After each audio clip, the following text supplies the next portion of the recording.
Maravilhoso Deus, grandioso Pai, digno de toda honra e toda glória, digno de todo louvor, digno de ser adorado e ser exaltado.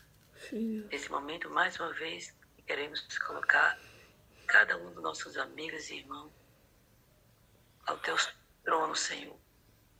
Ajuda cada dia mais nos fortalecermos e assim possamos ser unidos uns com os outros, como Deus é unido com o Pai, o Filho e o Espírito Santo. Sim, Deus. Derrama sobre nós bênção, Senhor, pois é isso que tu queres para cada um dos teus filhos, derramar bênção sem medida. Verdade. Para isso nós temos que aprender a amar uns aos outros, como Deus é amor. Verdade. Nos fortalece a cada manhã, nos abençoa, nos purifica de todo mal, Sim, Deus. cura nossas feridas, restaura nossa saúde física Amém, e espiritual. Amém. E coloco já os mensageiros dessa manhã, da escola sabatina, do livro. Deus mais uma vez o use grandemente. Amém. E eu venha falar aos nossos corações. Amém. Possamos cada dia mais nos fortalecermos e abrir os nossos olhos para olhar o problema do outro. Nos ajuda nessa manhã. Em nome de Jesus. Amém. Amém. Amém. Amém. Davi, me dê só 30 segundos para eu fazer aqui um. Amém. Dar os parabéns ao grupo, fazer a visita lá em Pendência, que foi o sacrifício, mas foi uma segunda milha que vocês fizeram. Parabéns, meninas. Foi muito bonito que vocês foram fazer lá em Pendência. E isso é um passo que nós estamos dando para que as igrejas se importem umas com as outras e vivam em união. Parabéns para vocês que foram para a Pendência. Tenho certeza que esse trabalho é um trabalho valioso, que deve ser feito. Os mais fortes indo atender e fortalecer aqueles que estão precisando de ajuda. Parabéns para vocês. Davi, é com você. Amém. Amém. Bem, parabéns. Parabéns para todos que tiveram essa atitude. O pastor Diomédio dizia que uma coisa que ele achava muito estranho é que aqui no distrito não tinha muito esse senso de comunidade, assim, das igrejas e visitar umas às outras, prestar assistência, e que ele gostaria muito que fosse assim. E eu estou vendo que com o tempo todos nós estamos desenvolvendo esse sentimento, desenvolvendo essa união, estamos sendo cada vez mais tendo esse sentimento de irmandade mesmo, de dar assistência, de prestar auxílio uma igreja, ajudando a outra a crescer. E esse é o sonho de Deus, esse é o sonho de Cristo para cada um de nós. Amém? Então, gente, vamos ver aqui o tema da segunda-feira. É um tema bem pesado, é um tema bem triste assim da gente estudar, mas que é importante a gente não passar por cima. Às vezes nos evangelismos, quando a gente passa aqueles clipes da morte de Jesus, com aquelas cenas da violência, tem muita gente que diz, não passa esses clipes não, que isso aí me dá gatilho, isso aí me dá uma agonia. Mas se a gente não visse essas cenas, se a gente não parasse para prestar atenção nelas, a gente não teria uma dimensão daquele sofrimento. A gente ia ignorar, como muita gente ignora, como muita gente desdenha do sacrifício. Então, essas cenas, olhar para aquelas cenas, prestar atenção nesses momentos aqui, ajuda a gente a nos comovermos mais com essa história. Então, hoje, na segunda-feira, estamos estudando Marcos 15, do 15 ao 20. 15, do 15 ao 20. Então, Pilatos, querendo contentar a multidão, lhe soltou Barrabás. Olha aí, quando eu falei, ontem ele estava numa encruzilhada, ele estava numa indecisão do que ia fazer, e acabou fazendo a decisão errada. Soltou Barrabás e, depois de mandar açoitar Jesus, entregou-o para ser crucificado.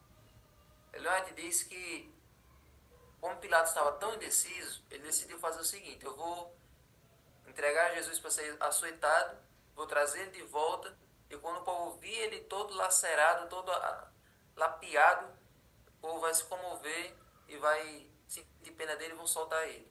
Principalmente quando eu colocar ele desse jeito do lado de Barrabás. Então os Pilatos ele queria sensibilizar o povo.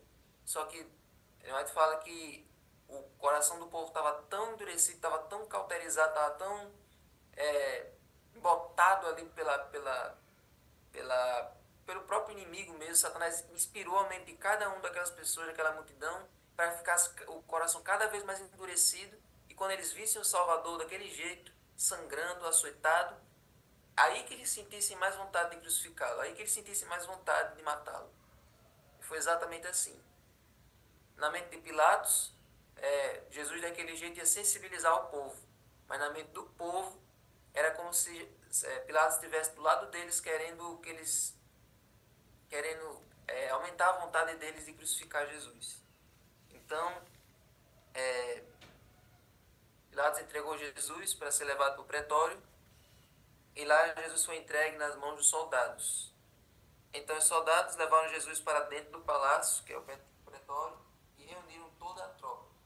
Essa tropa aqui que se reuniu para judiar de Jesus foram 200 a 600 homens. Era um destacamento de 200 a 600 homens que se juntaram ali para zombar de Jesus, para açoitar Jesus. E ali a vítima era despida, amarrada num tronco, e era açoitada com chicote de couro, com fitas de couro. E como vocês todos sabem, essas fitas de couro tinham pedaços de ossos, pedaços de vidro, de pedras e pregos, para que quando eles batessem na pele, não apenas causassem uma lesão, mas que rasgassem a pele, causando aqueles sulcos, para que saísse sangue, muito sangue, e arrancasse pedaços do couro também. Então era um método de tortura horrível, terrível. E a vítima desmaiava depois daquilo ali. Não tinha como. A pele era arrancada, pedaços da sua pele eram arrancados. Da sua pele, da sua epiderme, era arrancado de você. E o sangue ia escorrendo lentamente. Então imagine Jesus, que já estava há mais de 12 horas sem comer e sem beber. Mais de 12 horas naquela situação, apanhando a noite toda, o dia todo, ele mal conseguiu dormir. Acho que ele nem teve tempo para dormir, ele estava tirando direto aqueles dias todos, aquele dia todo, apanhando, sendo judiado, cuspido, batido, recebendo ódio, recebendo a indiferença das pessoas o tempo todo, e agora é submetido a essa sessão de tortura, e ainda piora. Por quê? Porque os soldados colocaram a coroa de espinhos na sua cabeça. Diferente do que a gente vê nos filmes, nas imagens, a coroa de espinhos não era só aquela tiara, não era só aquela rodeira que eles colocavam com os espinhos. Era um capacete de espinhos. Começava aqui e ia por todo o crânio, por toda a cabeça, preenchendo a cabeça inteira. Uma coroa, um capacete de espinhos. E existe até uma planta lá em Israel, que é chamada, é um nome científico, mas que remete àqueles espinhos que foram usados na coroa de espinhos. O nome daquela planta é o nome da coroa de espinhos. Então, eles colocaram aquele capacete na cabeça. Mas eles não só colocaram, eles pegaram caniços, cada um daqueles 200, 600 homens pegaram caniços, pedaços de pau, e batiam para que os pregos entrassem no crânio, para que os pregos penetrassem na cabeça. Então eles batiam e imprensavam para que aqueles espinhos penetrassem o crânio de Jesus. E o sangue escorria por todo o rosto ficou todo banhado de sangue. E aqui a lição fala que o tempo verbal, no grego, diz que não foi só uma vez que eles fizeram isso, foi uma ação repetida. 200 e 600 homens batendo no crânio de Jesus, para que os pregos se fincassem na sua cabeça. E Satanás fez tudo isso. Satanás descarregou todo o seu ódio que ele teve por Jesus por mais de 4.000 anos. Desde que Satanás foi expulso do céu, todo o ódio que ele tinha de Jesus, toda a inveja que ele tinha de Jesus, ele descontou naquele dia. ele inspirou no coração daqueles homens os mais baixos sentimentos. Inspirou raiva e ira no coração deles, para que eles judiassem de Jesus. E enquanto eles batiam, eles zombavam dele como rei dos judeus. Salve, rei dos judeus! Eles ficavam imitando aquela cerimônia que eles faziam quando eles encontravam o imperador. Eles fizeram uma paródia das reverências que eles faziam para o imperador. Aí eles fizeram na frente de Jesus: salve, rei dos judeus, salve!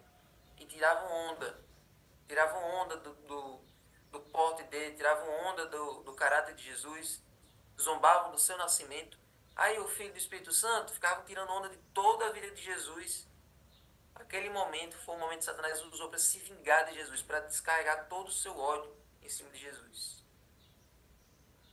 E, para piorar, em muitos lugares onde os romanos faziam a crucifixão, faziam cerimônia, faziam um momento de crucifixão como esse, eles obrigavam o condenado a levar a cruz nu pela cidade. Só que os judeus não tinham... Só que os judeus, eles abominavam essa nudez pública, eles não gostavam disso. Então, por respeito aos judeus, por consideração aos judeus, se é que eles tinham alguma consideração pelos judeus, eles obrigaram Jesus a ir com as suas vestes, colocaram as vestes de Jesus sobre o seu corpo e obrigaram ele a carregar a cruz.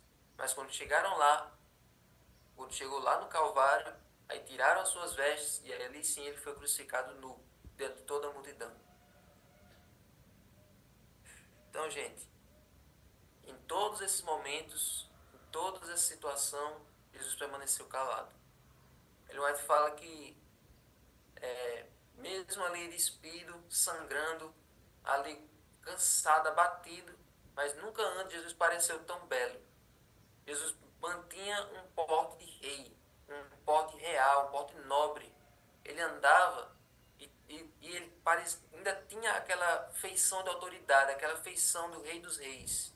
Mesmo estando daquele jeito, mesmo estando lacerado daquele jeito, mas diante de todo mundo, diante dos soldados, todos eles contemplavam Jesus e viam que ali eles estavam diante de alguém importante. E o olhar de Jesus não era um olhar de covardia, não era um olhar de timidez, não era um olhar de medo, mas era um olhar confiante, um olhar de coragem. Ele olhava com aquele olhar penetrante para as pessoas e todos ali percebiam que eles estavam diante de alguém diferente. Alguns soldados continuavam olhando com aquele olhar de desprezo que eles tinham enquanto estavam açoitando. Mas tinha alguns que olhavam para ele para entender por que esse homem está aqui. O que foi que esse homem fez? Porque olha a diferença dele para Barrabás. Barrabás é louco, Barrabás é um maluco. A gente vê que Barrabás não tem juízo. E esse homem aqui, calado, não diz uma palavra, ele não xinga, ele não esbraveja, ele não pragueja ninguém. Ele está aqui calado, com a expressão de resignação. Por que esse homem está aqui? Por que esse povo quer matar esse homem? E alguns ficavam esperando que em algum momento ele decidisse se vingar, em algum momento ele decidisse parar com aquilo. Mas Jesus ia passando etapa por etapa do seu sofrimento, convicto do que ia acontecer, com a certeza de que tudo aquilo ali tinha um propósito. Então, foi esse sofrimento que Jesus passou, amigos. E você sabia que toda vez que a gente peca, a gente faz isso de novo? Tudo isso que acontece de novo no coração de Jesus, cada pecado que a gente comete, cada vez que a gente se rebela contra Deus, cada vez que a gente decide pecar, cada vez que a gente erra, a gente está colocando a coroa de espinhos, batendo na cabeça de Jesus, açoitando a sua pele novamente, fazendo tudo aquilo novamente no coração dele. E isso serve para a gente pensar. Toda vez que a gente peca, a gente faz acontecer isso aqui tudo de novo. Porque pior do que isso aqui, na mente de Jesus, era ele pensar em todos os pecados que a humanidade já cometeu e que ia cometer no futuro. Mais doloroso que isso aqui é o peso da culpa de todos os pecados da humanidade na cabeça dele. Isso aqui realmente foi uma experiência horrível. Mas pensar, cada ser humano que que iria preferir se perder ao invés de ser salvo. Isso doeu muito mais no coração de Jesus do que as dores físicas. Ele oferece a salvação de graça, o pecador diz, não, eu quero me perder, eu quero ir para o fogo.